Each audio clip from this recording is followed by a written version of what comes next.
Je suis très heureuse que tout le monde soit ici aujourd'hui. Merci de vous joindre à nous pour en apprendre un petit peu sur comment vous et votre organisation pouvez vous engager dans la prochaine élection. Nous sommes à Ottawa, sur le territoire non cédé de la nation Anishinaabe-Algonquin. Donc, nous reconnaissons que les Algonquins sont les gardiens de ce territoire et donc nous voulons reconnaître qu'ils ont une longue histoire d'accueil des autres peuples. Avant de vous présenter à nos conférenciers, je voudrais remercier Coopération Canada et le partenariat canadien pour la santé des femmes et des filles. Sans votre leadership, cet événement n'aurait pas pu avoir lieu. Vous avez l'interprétation, vous pouvez écouter en français ou en anglais en cliquant sur l'option en bas de votre écran. Alors, comment s'impliquer dans les élections? Il y a beaucoup de règles, beaucoup de lois et souvent, c'est plus facile de se retirer durant l'élection. Avec moi aujourd'hui, il y a deux personnes brillantes qui vont nous aider à définir les règlements pour les organisations à but non lucratif.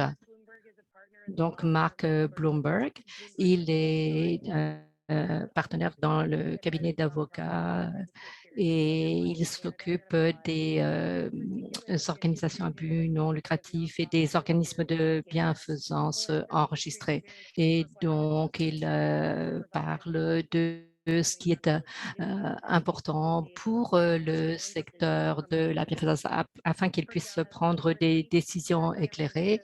John Karam est professeur associé au département des études de développement international et il s'occupe de la pauvreté dans le monde et au Canada. Il s'occupe également de questions de justice. Donc, avant de passer le micro à John, je voudrais vous dire que nous accueillons tous ceux qui sont enregistrés comme tierces parties. Si vous pouvez ajouter votre nom et le nom de votre organisation dans la boîte de discussion.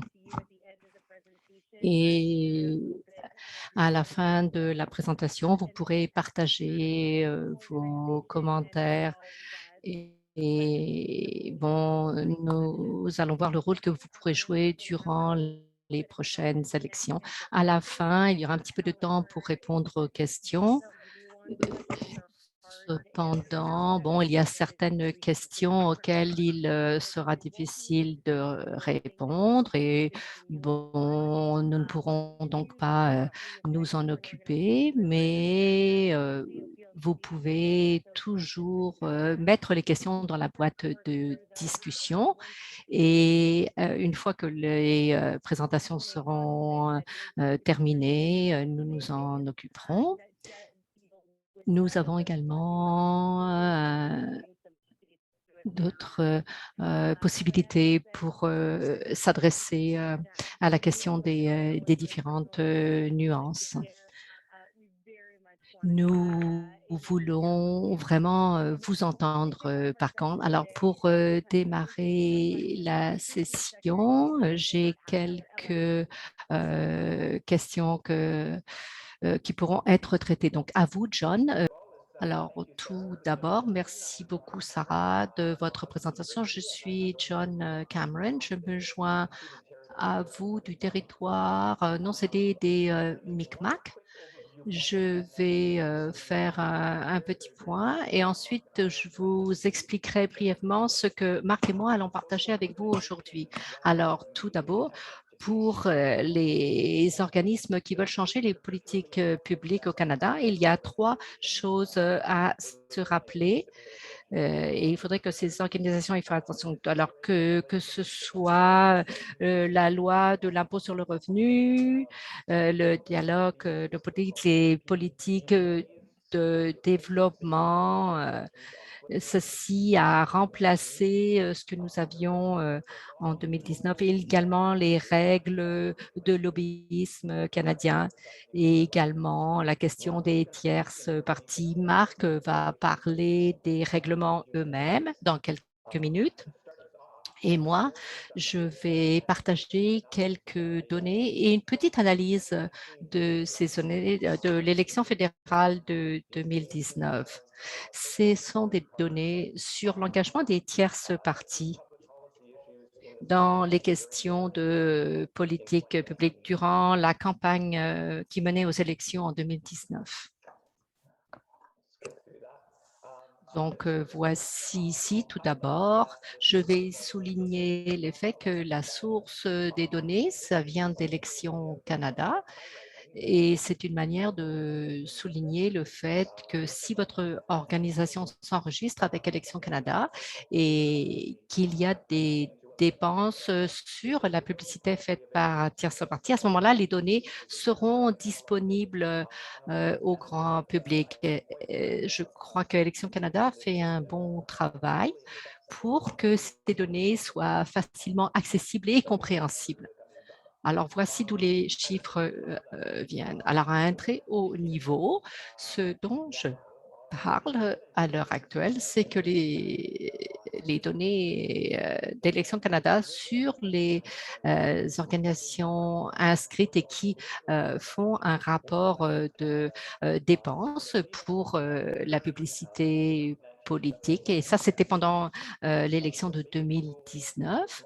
Et donc, les règles dont Marc va parler, c'est que n'importe quelle organisation qui dépense de l'argent pour appuyer une perspective de politique publique et qui dépense plus de 500 dollars doit donc le rapporter. Et donc, ils doivent soumettre une série de rapports. D'après les données d'Élections Canada de 2019, il y a eu 147 organisations de tierces parties qui ont été enregistrées. Il y en avait 129 qui étaient à but non lucratif, 9 étaient des organismes de bienfaisance enregistrés et 9 des citoyens individuels. Et ils ont dépensé 11,1 millions de dollars. Et je voudrais parler des secteurs spécifiques de ces organisations qui sont présentes ici aujourd'hui. Ce que vous voyez ici, c'est une idée d'ensemble de ces 147 organisations qui sont inscrites. Vous voyez qu'il y en avait 18 concernant l'environnement. Je ne peux pas voir le chiffre. Peut-être que vous pouvez le voir, vous, sur votre écran. Ça, c'est à mon écran. Donc, vous voyez combien ils sont dépensés. Il y avait 8 groupes de lobbying d'organisation de la santé et ils ont dépensé 557 000 dollars. Ensuite, vous avez des membres de Coopération Canada ici pour la justice internationale. Ça, ce sont des informations publiques, donc je ne fais pas ceci pour gêner les organisations, mais simplement pour démontrer qu'il y a eu un engagement. Et bon, les organisations pourront ainsi savoir comment procéder et à qui poser les bonnes questions.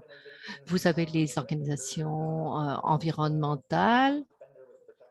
Les plus grosses dépenses, 237 000 dollars, c'était protéger nos hivers Canada et bon, il y a tous les autres.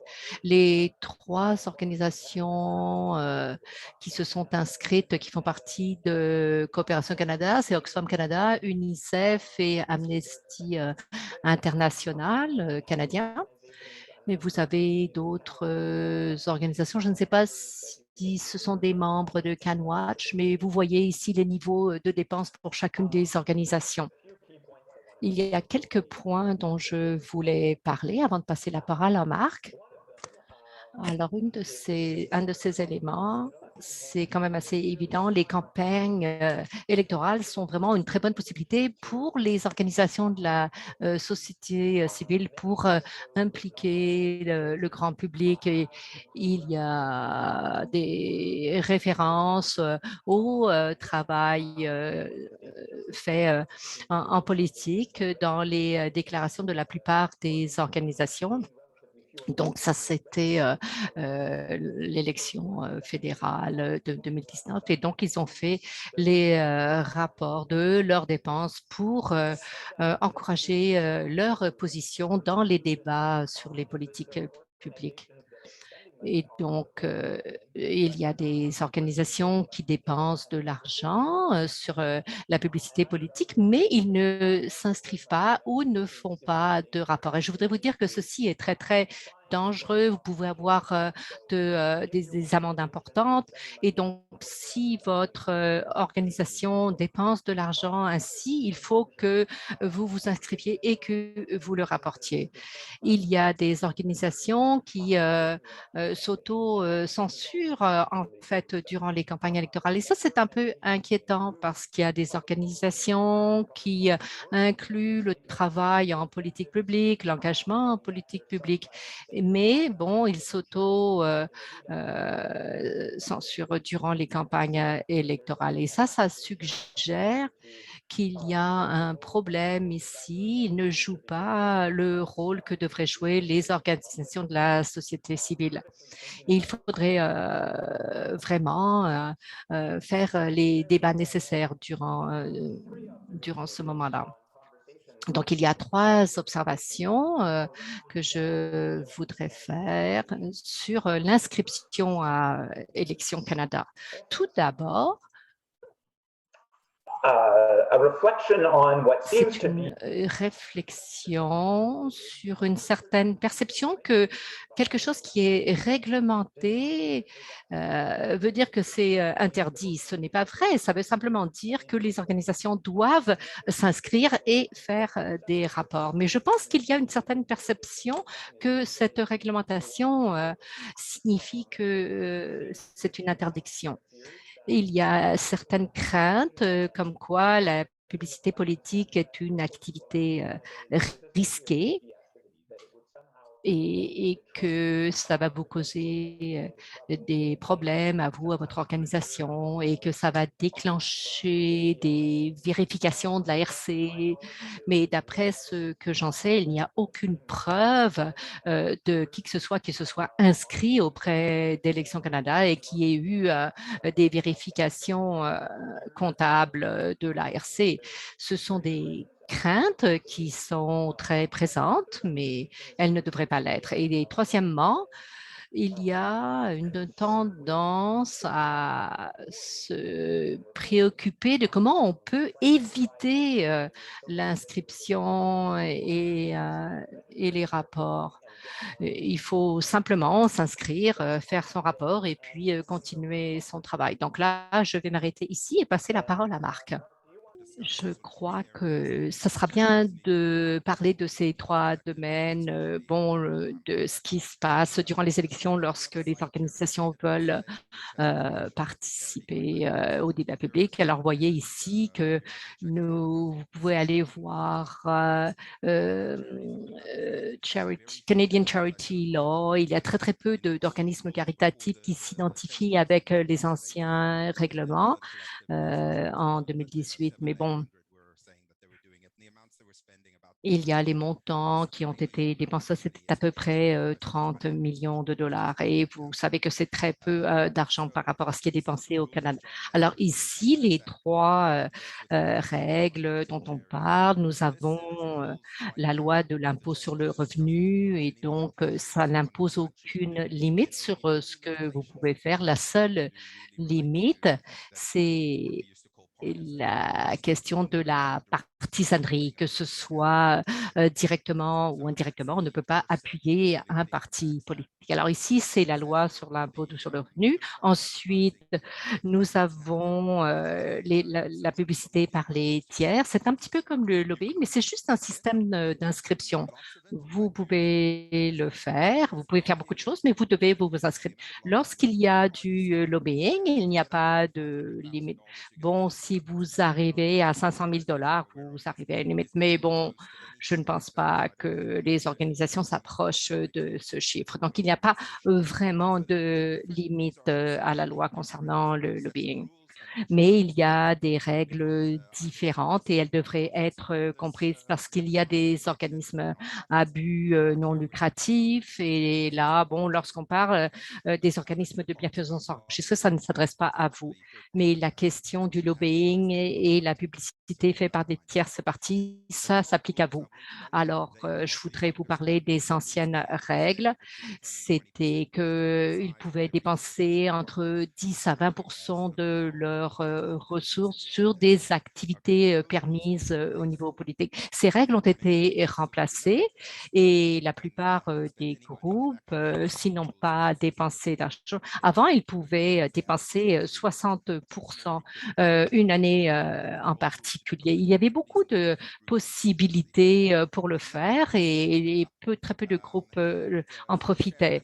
Alors maintenant, une organisation de bienfaisance peut dépenser 100% euh, de ce qu'il veut dépenser.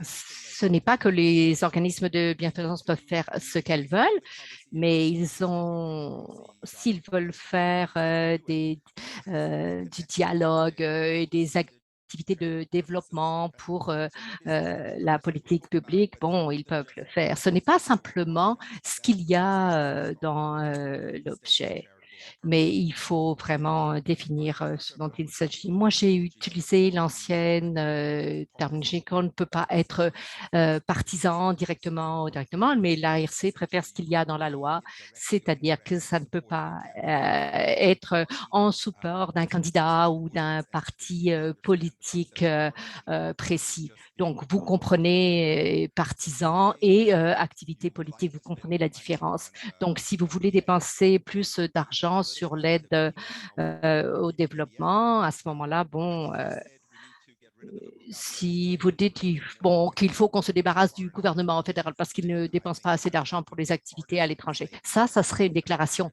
partisane qui ne serait pas appropriée pour un organisme de bienfaisance. Il y a également des organismes à but non lucratif qui peuvent faire des activités politiques. On ne peut pas utiliser les ressources de bienfaisance pour le faire. Alors maintenant, avec les ADPPE, pardon, il y a les activités non partisanes. Alors, quels sont les objectifs caritatifs déclarés? Tout d'abord, vous regardez vos documents, vos articles, et puis vous allez voir quels sont les objectifs qui sont inclus. Il y a d'autres stipulations également. L'objectif doit correspondre aux quatre catégories des organismes de bienfaisance. Beaucoup de groupes qui ont été établis il y a plus de 10 ans, bon, leur objectif n'est pas forcément équivalent à ce que l'ARC donne comme conseil. Ou alors peut-être que vous avez des objectifs qui datent de très longtemps, qui sont très, très larges. Ils ne seront plus appropriés en ce qui concerne l'ARC et qui ne correspondra pas aux 4 points définis par l'ARC. Autre chose à se rappeler, donc par exemple, si on veut aider quelqu'un au Rwanda ou des gens qui sont pauvres, bon, bien sûr, vous ne pouvez pas aller au-delà de votre objectif. Vous ne pouvez pas diminuer ces objectifs. Mais bon, quelquefois avec l'ARC, ça prend 3 à 4 mois pour obtenir les approbations. Mais c'est quelque chose c'est quelque chose que vous pouvez contrôler. quelquefois, les objectifs ne sont pas assez larges pour pouvoir faire le genre d'activité politique que les organisations veulent faire. Et bon, quelquefois, ils ne peuvent pas faire d'activités politiques parce que il ne s'agit pas de faire de l'avancement en éducation ou quelque chose comme ça, tel que déclaré dans leurs documents. Alors maintenant, il faut que ça fournisse un avantage public. Si ça cause plus de tort que de bien, à ce moment-là, ce n'est pas un bon ADPP. Et donc, nous avons les droits ici. C'est un petit peu plus large que de dire quels sont nos objectifs dans nos documents de gouvernance. Il faut voir s'il y a des avantages pour le public. Ensuite, l'ARC a des documents et des informations qui sont très utiles. Vous pouvez voir, ça s'appelle le document CG 027. Maintenant, pour les activités politiques, lorsqu'on parlait de faire une vérification si une organisation s'inscrit à Élections Canada, bon, s'ils s'inquiètent, moi je dirais que dans la plupart des cas, il y a trop de préoccupations en ce qui concerne les activités politiques. C'était durant la période Harper, il n'y avait pas grand-chose en ce qui concernait les activités politiques, mais il y a simplement 52 organismes de bienfaisance qui se sont inscrits durant cette période de temps. Donc, il y a eu beaucoup de préoccupations. Mais qu'est-ce que quelqu'un peut faire lorsque la RC vient et il ne sait pas bon, ils ne veulent pas savoir combien d'argent, combien de pourcentage vous dépensez pour l'action politique, mais ils veulent savoir si c'est partisan, ce que vous faites directement ou indirectement. Ils vont regarder quels sont vos objectifs, est-ce que ça correspond à vos objectifs, mais aussi ils vont voir les 20 autres enjeux que vous pourriez avoir. Comme je l'ai mentionné auparavant, il y a beaucoup de groupes qui examinent leurs objectifs et donc peut-être qu'ils devraient les améliorer. Et aussi, bon, l'ARC a à peu près 20 points auxquels il s'intéresse beaucoup. Et donc, si vous voulez faire des choses controversées en ce qui concerne l'activité politique, à ce moment-là, il faudrait regarder tous ces 20 indicateurs la levée de fonds, les reçus. C'est beaucoup plus facile pour l'ARC de discuter ou de refuser la question des reçus. Bon, ils ont déjà trouvé 12 milliards d'erreurs en fait. Et donc, si vous faites des erreurs, et si c'est juste une erreur et que ce n'était pas délibéré, à ce moment-là, ils peuvent euh, suspendre vos reçus pendant un an. Mais dans le budget 2021, les libéraux ont dit que si vous mettez quelque chose d'incorrect de manière délibérée dans votre rapport T3010, dont vous pourriez être rayé de la liste. Donc, il faut vraiment faire très, très attention à ce T3010. Il ne faut pas faire ces erreurs. Alors, quels sont vos objectifs? Quelles sont les activités? Est-ce qu'il y a des avantages privés qui ne sont pas mérité? Est-ce que, bon, il y a des règles aussi sur la direction et le contrôle pour vous assurer que vous respectez les règles? Ça, c'est du côté politique en ce qui concerne l'ARC, la loi sur l'impôt sur le revenu. Maintenant, lorsqu'on parle de n'importe quelle organisation et qu'on a une élection, il faut se poser des questions sur la publicité politique faite par les tierces parties. Ce sont des règles fédérales. Il y en a également certaines au niveau provincial et ces règles deviennent de plus en plus compliquées, mais nous avons une élection l'année prochaine en Ontario et ces règles vont couvrir une période d'un an avant l'élection et ça, c'est vraiment énorme. Allez-vous rester silencieux? Allez-vous ne rien faire en ce qui concerne la politique et les enjeux concernant l'Ontario pendant un an parce que vous ne voulez pas vous inscrire? Ça serait vraiment malheureux si c'était le cas. Donc, gardez ceci à l'esprit. Il y aura la même discussion et ce ne sera pas simplement avec les élections fédérales. Il y a des élections provinciales euh, tout le temps. Donc, ces règles s'appliquent aux organisations caritatives et aux organisations sans but lucratif. Et quelquefois, bon, c'est durant la campagne électorale, mais c'est également pour une période de temps précédente. En Ontario, maintenant, c'est devenu un an. Il y a des seuils très, très bas au niveau fédéral. C'est juste simplement 500 $. Nous avons la loi sur les élections au Canada et la tierce partie, c'est un groupe ou une personne qui n'est pas un candidat ou un parti politique. Donc, ça inclut beaucoup d'organismes de bienfaisance, des entreprises privées ou sans but lucratif. Donc, ils peuvent, beaucoup d'organismes à but non lucratif peuvent correspondre à la définition de la tierce partie. Il faut vous rappeler que la loi sur les élections canadiennes ne fait pas la distinction entre organismes de bienfaisance et organismes sans but lucratif. Et donc, il n'y a pas de problème à ce que les organisations caritatives canadiennes s'inscrivent, mais certains groupes qui s'inscrivent font des activités politiques que les organisations à but lucratif ne peuvent pas faire. Mais bon, je crois que beaucoup d'organisations caritatives devraient s'inscrire. John l'a dit, il y en avait 4 qui s'étaient inscrits la dernière fois. Ça, c'est vraiment malheureux.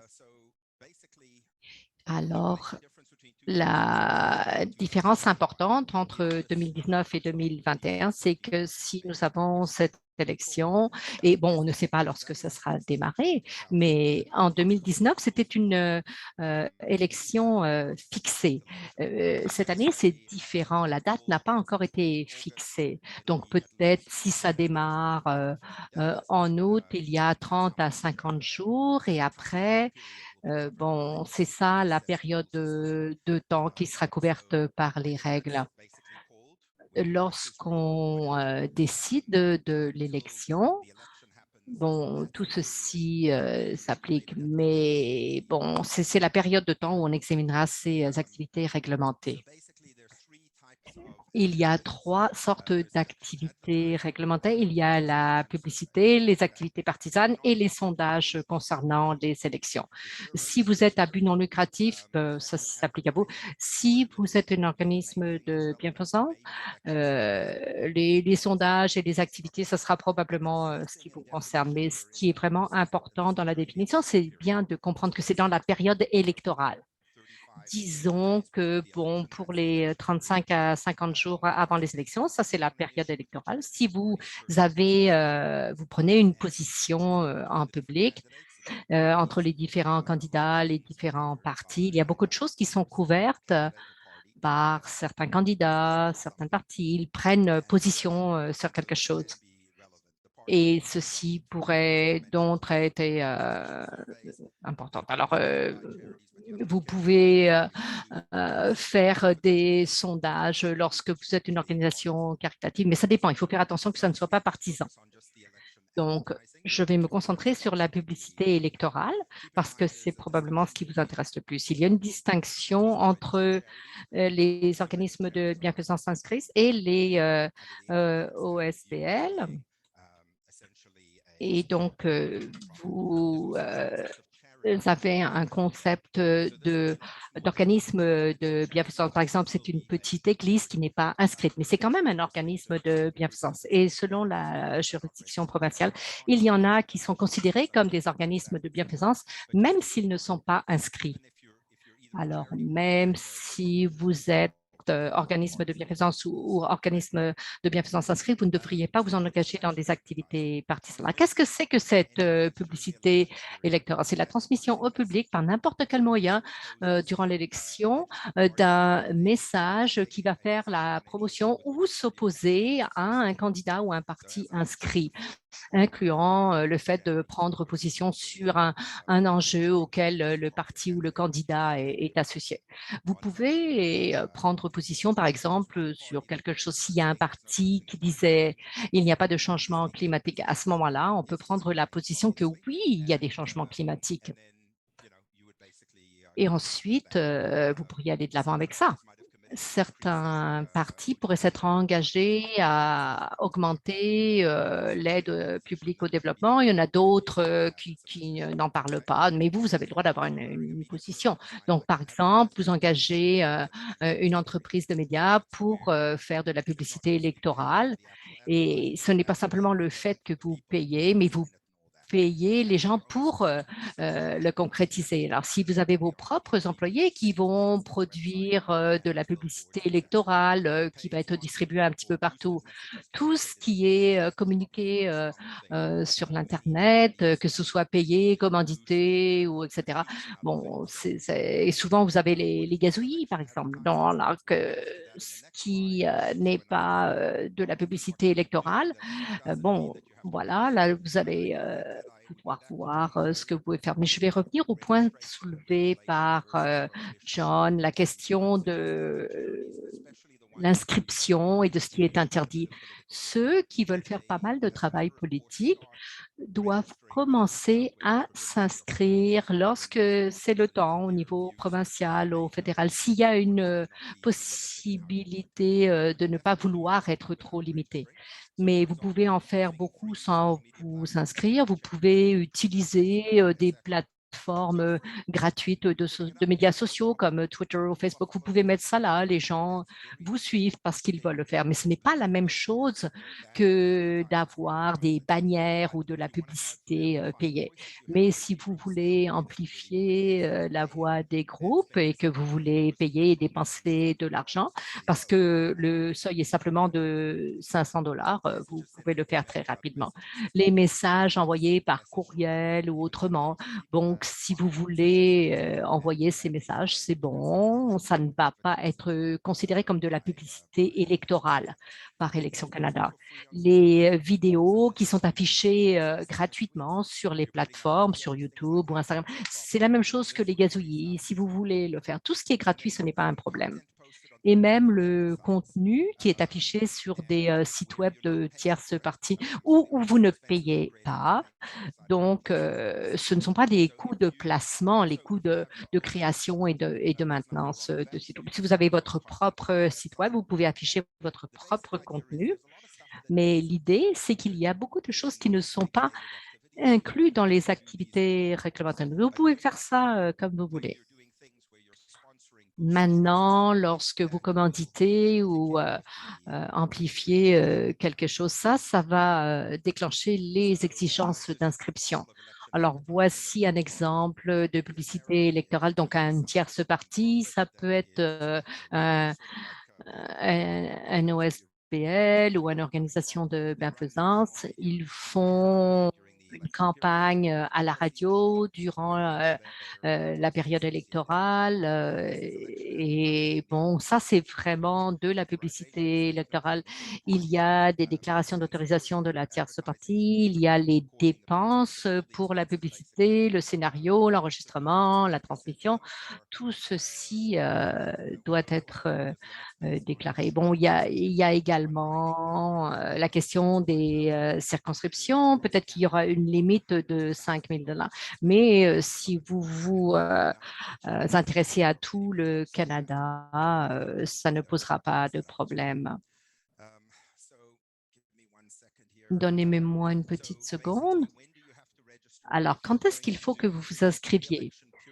S'il n'y a pas de période préélectorale, il y a juste les 35 jours avant les élections. Mais si vous dépensez $500 ou plus sur des activités réglementées, à ce moment-là, il faut vous inscrire.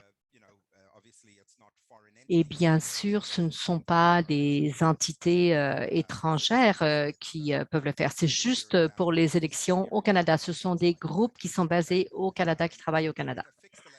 Durant une période d'élection fixe, il y a des dates de départ. Dans ce cas-ci, nous ne savons pas encore lorsque l'élection va être déclarée, mais c'est à ce moment-là que le chronomètre démarre. Si vous avez 6 mois de publicité qui va arriver toutes les semaines. Mais bon, il y aura peut-être une exception à la règle, mais ça ne s'applique pas à ce que vous dépensez délibérément lorsqu'il y a une élection qui a été déclenchée. Il y a quelques petits éléments qui doivent faire. Vous devez ouvrir un compte en banque différent pour mettre l'argent utilisé à ces dépenses. C'est toujours un problème d'ouvrir un nouveau compte, mais vous pouvez prendre ce compte et l'utiliser à nouveau plus tard lorsque vous voulez dépenser de l'argent. Vous pourrez utiliser cet argent pour l'élection ontarienne, par exemple, après avoir utilisé ça pour l'élection canadienne. Si vous dépensez plus de 10 000 dollars, mais je pense que la plupart des organisations caritatives dépensent moins que ça, à ce moment-là, il y aura plus de travail à faire, plus de rapportage à faire.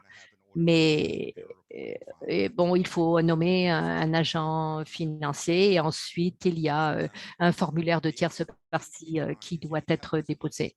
Il faut avoir une résolution. En tant qu'agent de programme ou PDG, je dirais, bon, c'est une bonne idée, il faut s'inscrire. Non, non, non, il faut que le CA autorise l'inscription. Voici un exemple de résolution. Il faut penser un petit peu à l'avance parce que vous ne pouvez pas vous dire, bon, lorsqu'on arrive à l'élection, oui, il faut s'impliquer. Et là, ça va vous prendre un petit moment et vous allez perdre du temps.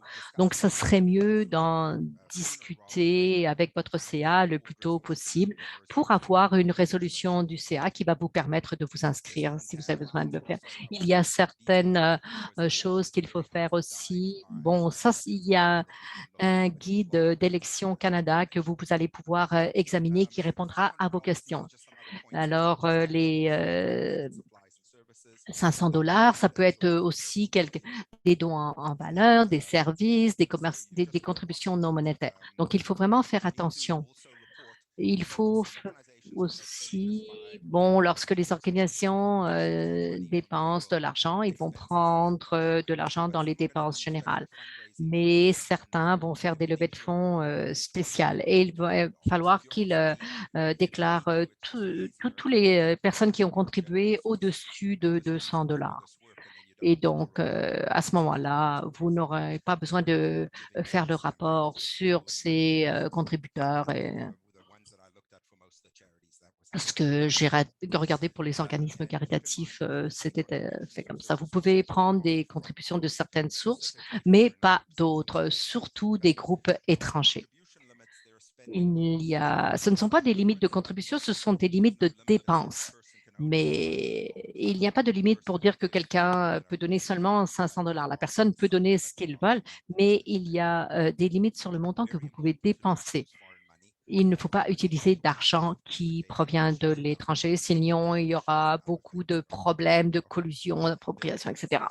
Il y a d'autres limites selon les districts électoraux et au niveau national aussi. Mais ce sont des limites qui sont très, très élevées pour la plupart des organisations caritatives. Une fois que vous avez dépensé plus de 500 dollars pour les bannières, les publicités, etc., durant la période électorale, à ce moment-là, vous devrez vous enregistrer. Si vous avez plus de 10 000 dollars prévus, il va falloir faire plus de rapports. Donc ça signifie qu'il y a très peu de rapports si vous n'atteignez pas les 10 000 dollars. En résumé, bon, les 500 dollars de dépenses, c'est une limite très, très basse. Et dans ce cas-ci, ça sera juste pendant la période électorale et donc ça sera juste 500 dollars. Mais l'élection bon, va être plus courte. Il n'y a pas de période préélectorale cette année. Donc, ça sera 35 à 50 jours, ça sera à peu près 2 mois. C'est mieux que lorsqu'il y a une élection à date fixe. Et quelquefois, on pourrait avoir dans ce cas-là 4 mois à l'avance. Certains groupes pourraient dire que c'est plus court, ils ne vont pas être trop préoccupés, mais moi, je dis qu'on ne sait jamais lorsqu'il y a quelque chose de très important pour votre organisation qui devient un enjeu électoral.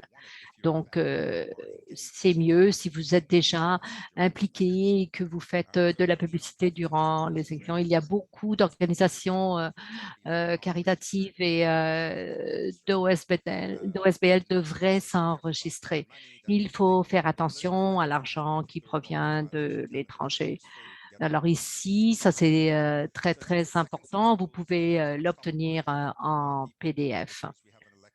Nous avons une élection qui s'en vient, donc c'est important pour nous. Mais je voudrais parler également au niveau fédéral de l'inscription des lobbyistes. Donc, il y a la loi sur le lobbying, il y a le commissaire, il y a la loi. Ce sont des groupes dont vous devriez être au courant pour les organismes à but non lucratif et aux organismes de bienfaisance.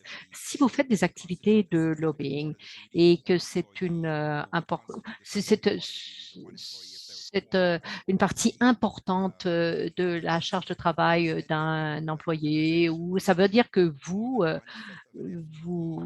dépensez plus d'un cinquième d'un employé à temps plein, vous devriez le déclarer. Les règles de la loi sur le lobbying sont vraiment très importantes. Et donc, si vous avez suivi le scandale de We Charity, un des problèmes qui est ressorti, c'était la question du manque d'inscription pour le lobbying. Donc, il y avait de très, très gros enjeux et il y en a encore qui ne sont pas réglés. Donc, la communication, selon la loi sur le lobbying, ça implique des contacts écrits ou oraux avec quelqu'un qui a été élu. Et donc, mais il y a également le temps que vous avez pris pour préparer le document, pour faire votre voyage. Et donc, un cinquième du temps, c'est à peu près 4 jours par mois. Donc, si vous avez 4 jours par mois qui sont dépensés en activité de lobbying, à ce moment-là, il faut que vous vous inscriviez. Et c'est quand même assez complet, cette loi sur le lobbying. Et donc, bon, on parle d'ouverture et de qui rencontre les députés, etc. Et franchement, il faut être honnête. euh, D'habitude, les rencontres ont lieu avec des organisations à but lucratif, des entreprises. Et donc, il faut savoir si vous voulez rencontrer des politiciens ou pas. Mais oui, je vous conseillerais de le faire. Donc, si vous voyez quels sont les sujets que l'on peut inscrire, et c'est quand même assez large, n'importe quelle proposition législative, la proposition de n'importe quel projet de loi ou résolution, tout ceci est couvert par l'inscription pour le lobbying. Il y a également le développement, l'amendement de n'importe quelle politique ou programme du gouvernement du Canada, n'importe quelle subvention, contribution ou avantage financier. Il y a beaucoup, beaucoup de règles qui sont couvertes par cette inscription. Donc, 20% du temps d'un employé à temps plein, vous devez vous inscrire. Il y a quelques exceptions à l'inscription. Vous en avez la liste ici. Ce n'est pas à chaque fois qu'on interagit avec le gouvernement, mais certains genres d'interactions sont importants. Et donc, votre statut ne sera pas révoqué, bien sûr, mais vous pourriez avoir une enquête de la GRC, vous pouvez aller en prison. Il y a beaucoup de conséquences assez graves. Donc, il faut s'assurer de suivre les règles. Bon, la question des communications, qu'est-ce que ça inclut? Euh, et quand est-ce que nous n'avons pas besoin de nous inscrire?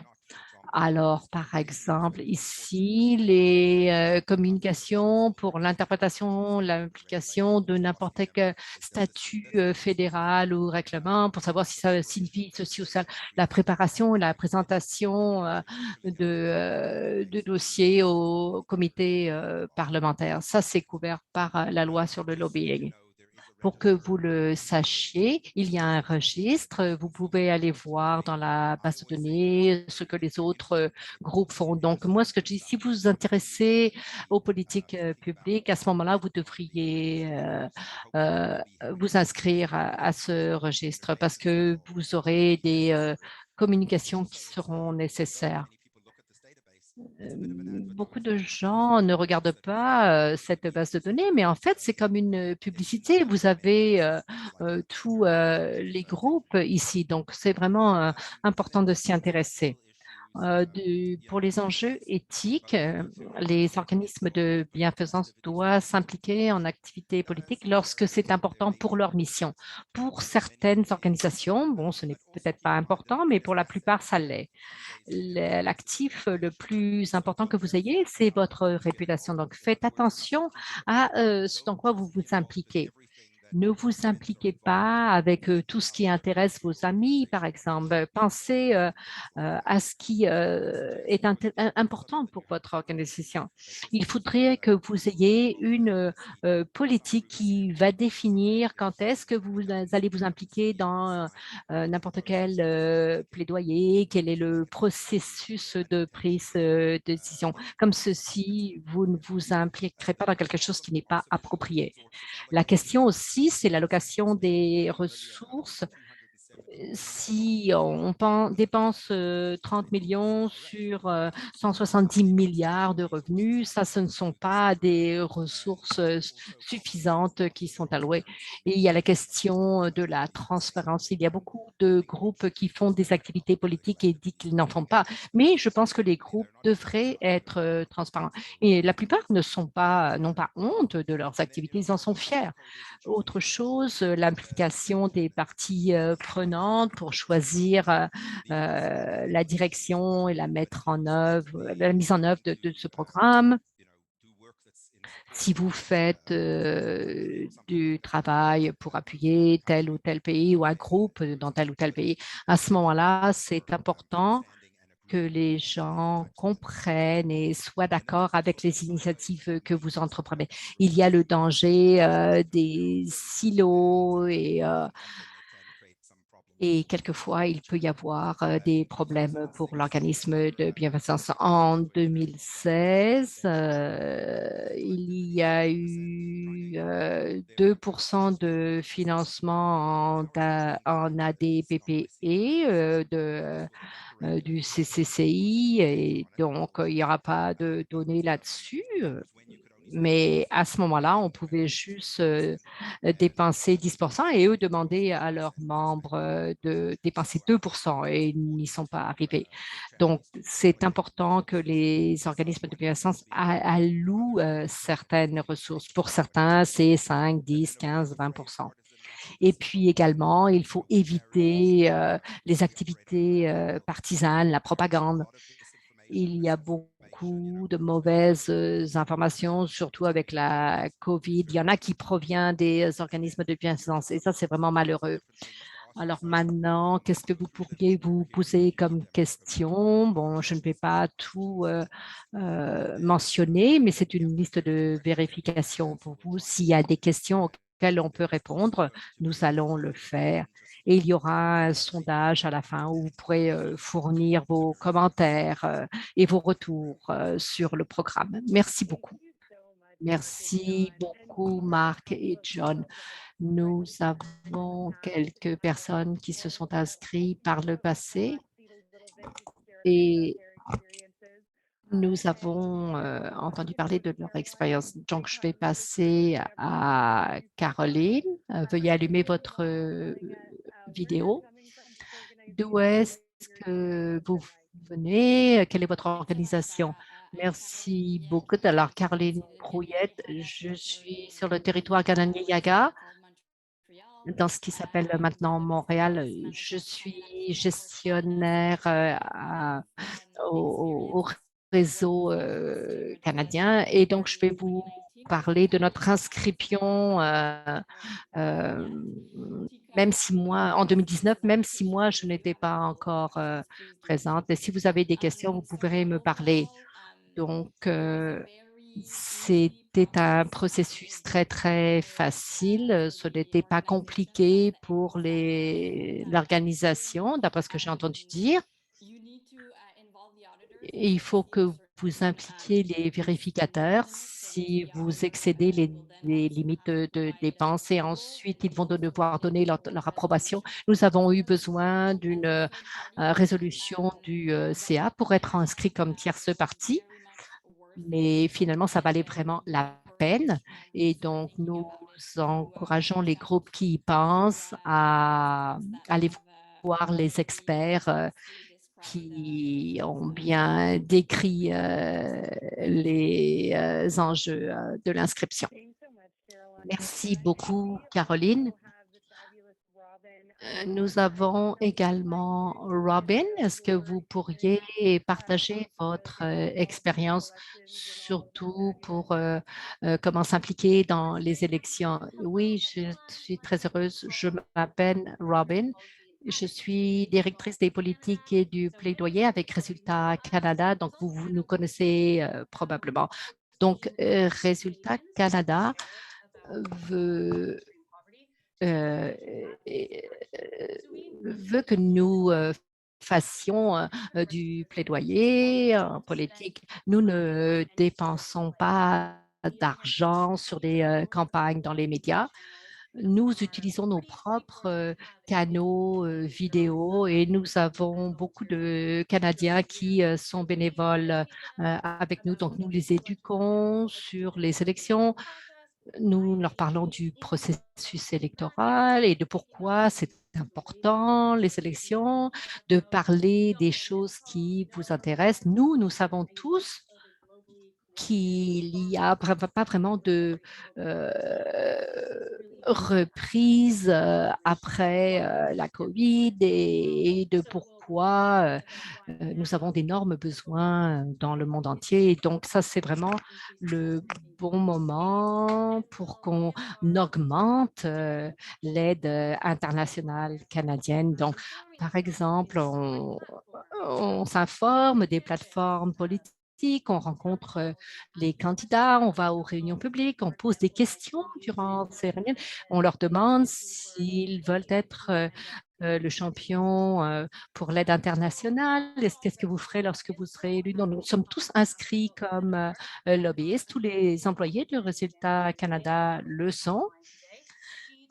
Notre gestionnaire s'occupe des activités et elle s'assure que nous savons tous quels sont nos rôles et nos responsabilités et comment nous pouvons fonctionner. Donc, je vais laisser ça comme ça. Donc, j'encouragerai tout le monde aujourd'hui euh, euh, parce que vous travaillez pour des organisations, mais vous pouvez tous vous impliquer en tant qu'individu aussi.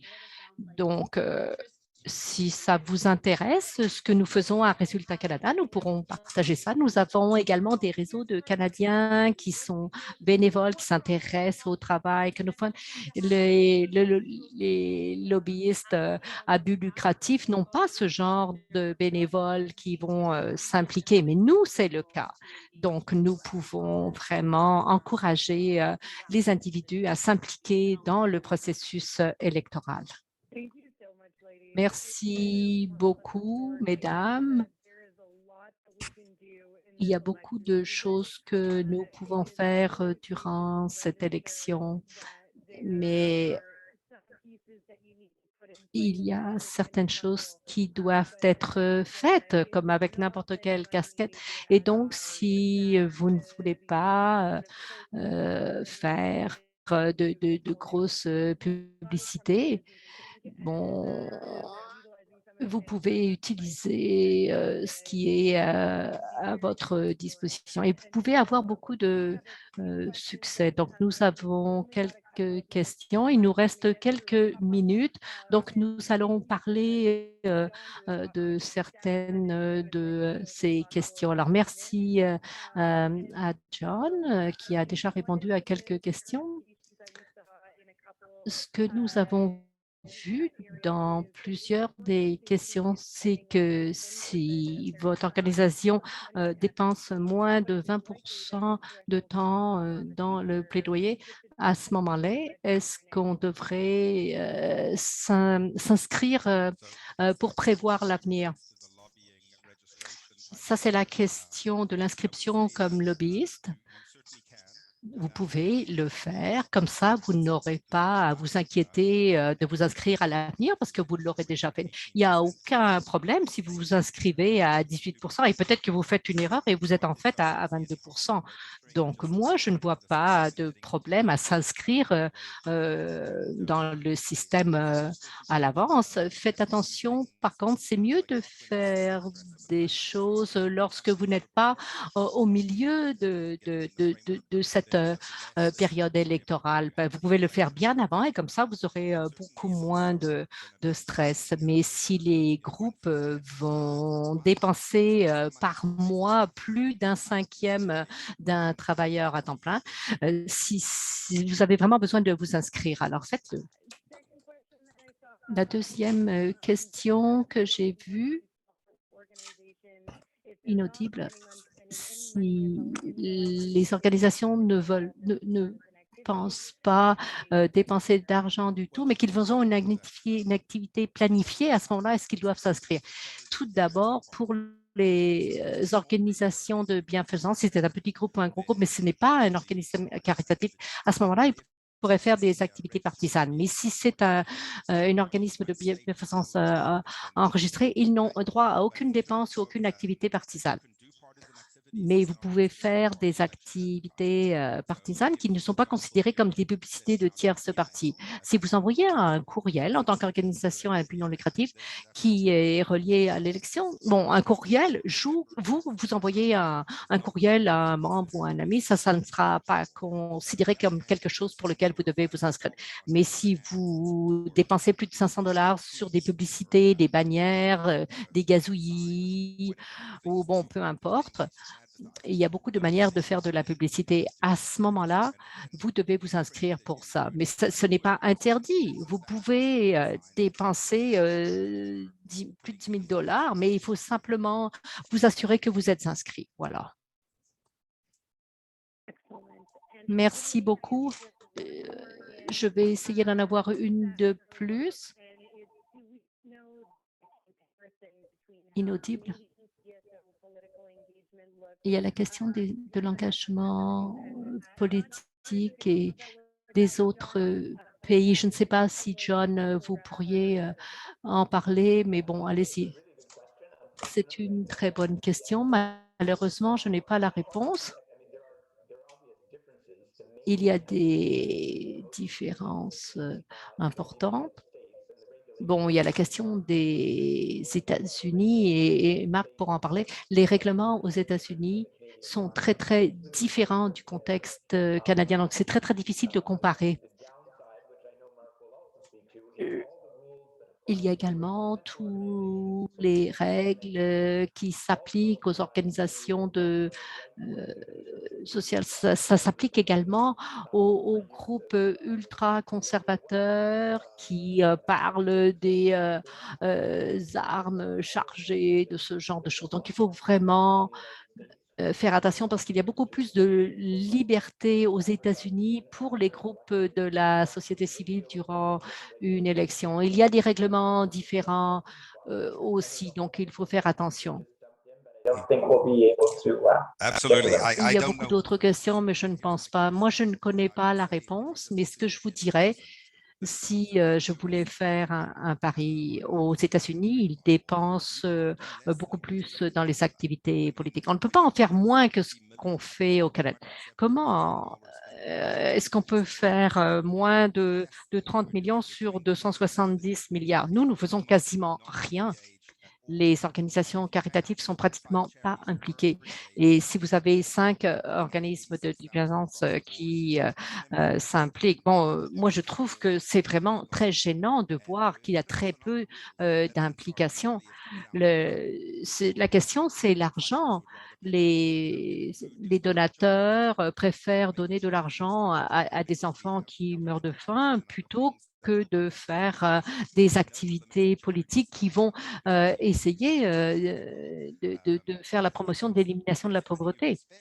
Mais moi, je pense que la meilleure façon de dépenser de l'argent, c'est au niveau politique, parce que si le gouvernement du Canada doublait l'argent dépensé en aide publique au développement, je crois que ce serait mieux. Ça serait beaucoup mieux que si on faisait des levées de fonds de 200 000 millions de dollars.